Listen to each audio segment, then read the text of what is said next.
The dangerous prison in Spain was the place where most high-profile case prisoners were sent. It was built in the north area, and it had the highest number of inmates. This prison was designed in such a way that there was only one way to escape, and if any guard saw a prisoner trying to escape, they didn't give a warning, they shot directly. One time, a criminal named Andris was sent to this prison. He was given 8 years of sentence here. But this was not the first time he had been sent to jail. He had also never planned from the beginning that he would ever commit crime in his life. But his father used to do drug dealing to earn money. And when he found out that there was a lot of money in this work, he also entered the world of crime and earned a lot of money. But he didn't know that the end of wrong work is never right. One time, when he went to another city, the police found out his location and arrested him. Then he was sent to a prison in Spain. In the court he was already given 8 years of sentence and now he had to stay in this prison continuously. He wouldn't even be released on parole. As soon as Andris entered the prison, he had a fight with the senior warden. The guard then took revenge on him. He sent Andris to his cell but didn't give him a mattress. He was given only 1 bucket of water, which he had to survive on for 3 days. This made Andris feel very bad. But he knew he couldn't do anything in this prison. If he tried to fight more, they could make his life even more difficult. Days kept passing like this, and many times things happened that made Andris's health worse. His body even started developing infections. He decided to take a bath, but the water in the bucket was so little that it was impossible. One prisoner in the jail used to deliver food to all inmates. When he came to Andris's cell to give food, he saw how terrible his condition had become. He gave him food and also gave him some cigarettes. While smoking one of the cigarettes, Andris started thinking whether he would ever be able to get out of this dangerous prison in Spain or not. Because he knew that if he stayed like this, his condition would only get worse. One time, in anger, Andris started banging on the cell door. Many guards heard the noise, but they didn't respond at first. Later, when the senior warden found out, he ordered the guards to beat him badly. After almost 3 weeks, Andris was shifted from that isolated cell to the place where the other prisoners were kept. After coming there, a prisoner named Blackie welcomed him. And he found out that he had to share the room with Blackie and another prisoner named Pino. Pino was very famous in the prison because he had some books and some fancy clothes that he used to rent out to other inmates. He earned money in jail and also helped many inmates whenever needed. Now, one day in prison when all inmates' families arrived to meet them, Andris believed that his friend would also come to meet him. A girl did come, but she was the sister of his friend. Her name was Lucia. Lucia told him that her sister didn't want to meet him anymore because she considered him a criminal, and she didn't want friendship with someone who had been sentenced to 8 years in prison. Hearing this, Andris became very sad and went back to his cell.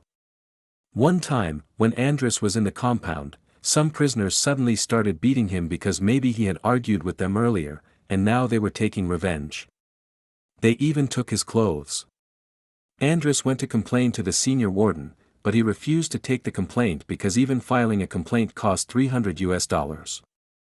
Hearing this, Andris became very angry. He felt like all the guards in the prison took bribes. But he also knew that he couldn't fight at that time, so he walked away. Later, he met a prisoner named Manuel. Manuel told him why he tried to file a complaint with the warden. After that, Manuel took him to a prisoner named Bino who had previously worked in a hospital.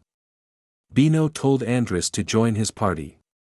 It was a PVR party and this party demanded prisoners' rights.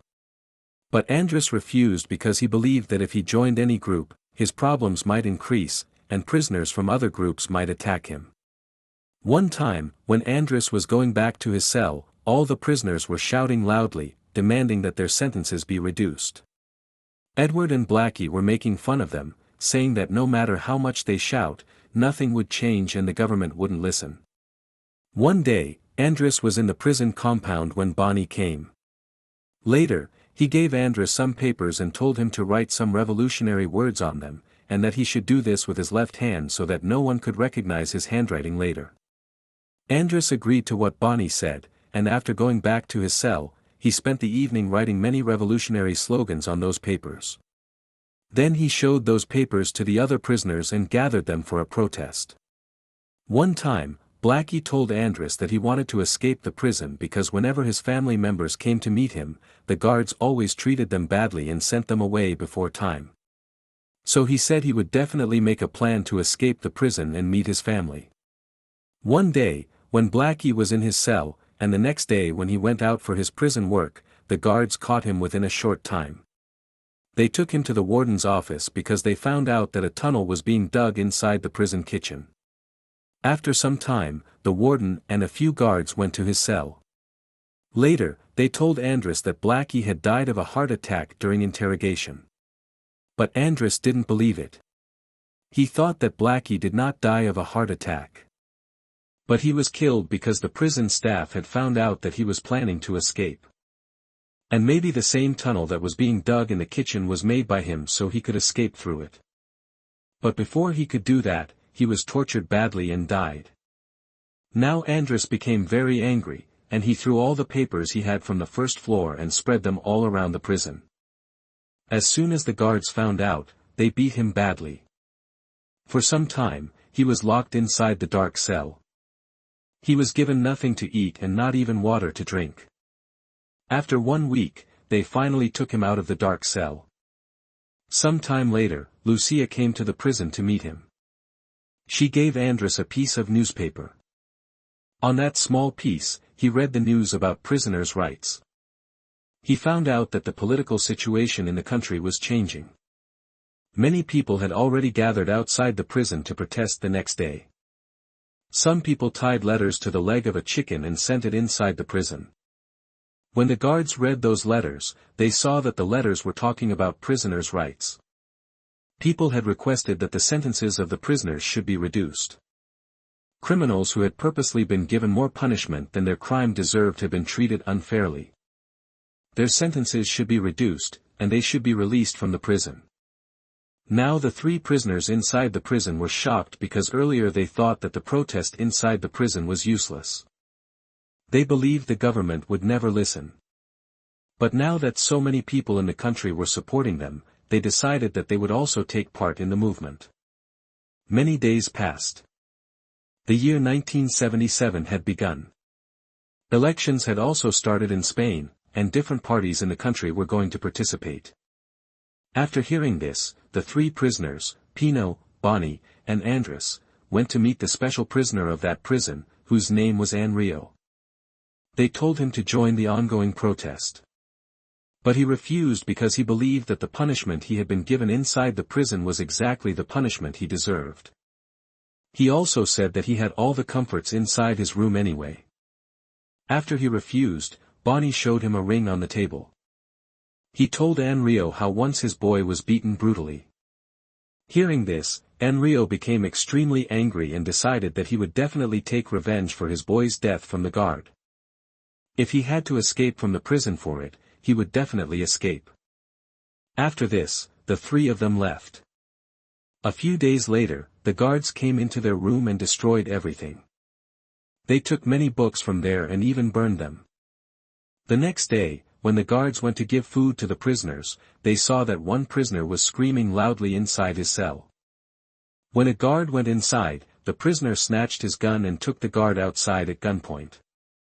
After that, Pino, Andris, and Boni, who had already come out from their cells, gathered all the prisoners and created destruction all over the prison.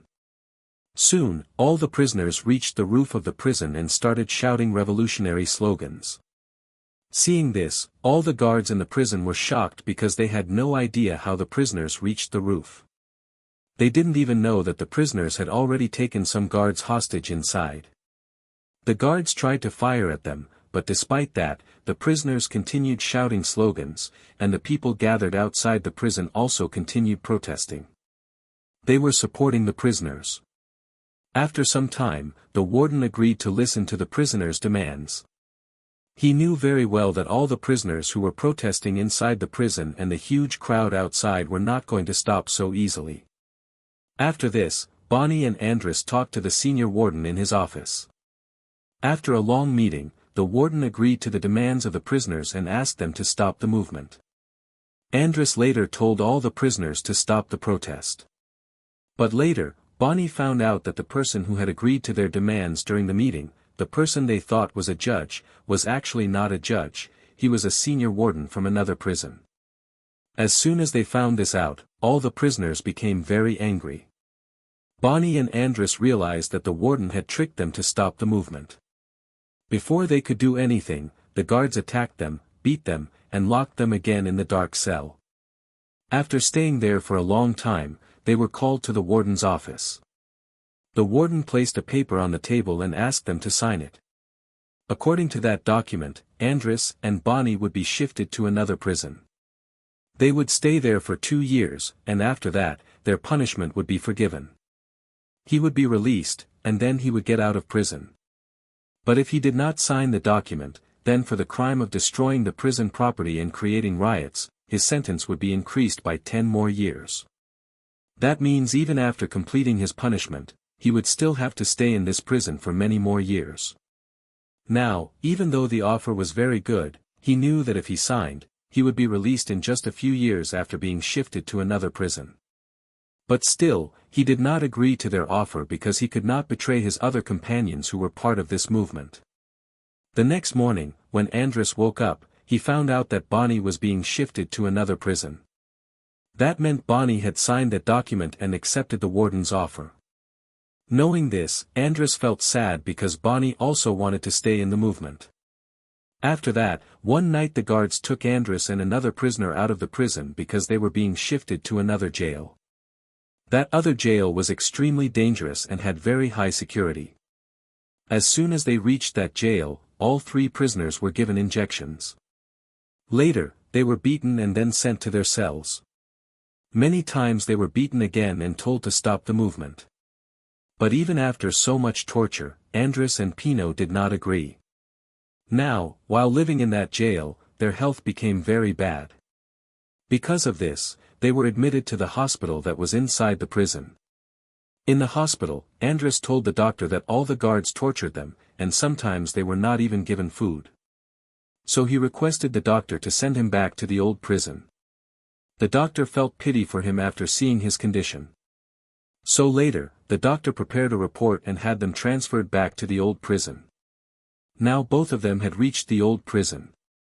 After reaching there, the other prisoners welcomed them. After that, they decided that they would continue the movement and raise their voices against the prison authorities. Their plan from the beginning was that this movement should spread across the entire country, and later pressure should be created on the government so their demands could be fulfilled. A few days later, a politician from the country came to the prison for questioning. He talked to some prisoners, and when he spoke to Andris, Andris told him how all the guards and wardens beat the prisoners and sometimes did not even give them food. After this meeting, Andris's words spread throughout the entire country, and every citizen began to talk about their rights. One time, Andris saw a prisoner named Edward inside the jail who was talking to a guard. Another time when Andrea was talking to another prisoner about the movement, Edward entered the cell and attacked the other prisoner with a knife, and within a short time, the prisoner died. However, he did not attack Andris because he had been told earlier exactly which prisoner he had to kill. Actually, a little while earlier, the guards had told Edward that if he killed one prisoner who was part of the movement, he would get all the things from that prisoner's room and his sentence would also be reduced. A few days later, the election time arrived, and after the election a new government came.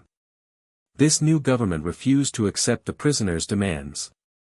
Andris had hoped that after the new government came, maybe the decision would be in their favor, but that did not happen. So his hopes broke, and he stopped the movement. Now Andris felt that maybe he would have to live in prison for the rest of his life. Seeing Andris sad, Pino told him that if he wanted, he could plan to escape from the prison. After that, both of them reached the basement of the prison through the lift. Then Pino told him that if they made a tunnel in that basement, they could escape through the drain and get out of the prison. But they knew that they had only 2 weeks to do this work, because after 2 weeks the construction work in the prison would start, and then they would be locked in the prison forever. But Andris was scared that even if they built the tunnel, the noise during digging might alert the guards. To this, Pino said he would tell the other prisoners to play football outside so that the noise would cover the sound of the digging. Very quickly, all 3 prisoners started digging the tunnel in the basement. It was a very difficult task to dig such a big tunnel in such a short time, but they continued the work non-stop. But suddenly someone found out about it. Edward and some other criminals came into the basement and discovered that they were making a tunnel to escape.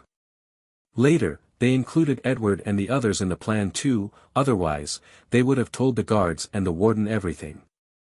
The tunnel-making work had been going on for many days, and they hoped they would finish it at the perfect time, before the construction work started.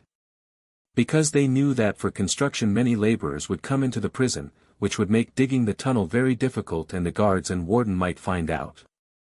One time, a lawyer came to the prison to meet Andris, and he told him that the case should be reopened. But Andris no longer trusted the government or the law. So he refused and said that whatever sentence he had now, he would complete it in prison. But he did not tell the lawyer that he was planning to escape from the prison. A few days later, they had dug enough of the tunnel to escape. Finally, the escape day was decided. A little while before escaping, Pino gave Andris some new clothes so that after coming out of the prison no one would suspect that he was an escaped prisoner, and he could walk in the city like a normal person. At exactly the prison break time, they went to the prison compound and crawled through the tunnel, and escaped from the prison. After that, they reached a bus stop on the same road and boarded a bus. Pino and Andris escaped from there. But when Edward and the other criminals tried to escape, the guard found out, and as soon as they came onto the road, they were arrested and taken back to prison. After a while both Pino and Andris got off the bus. When Andris checked his pocket, he found some money inside, money that Pino had given him so that he wouldn't have to steal from any shop again. Pino wanted him to start a new life and not commit any crime that would reveal his location to the police. He knew that most criminals make this mistake after escaping from prison. Using the money Pino gave him, Andris went to his home. But he did not stay there for long.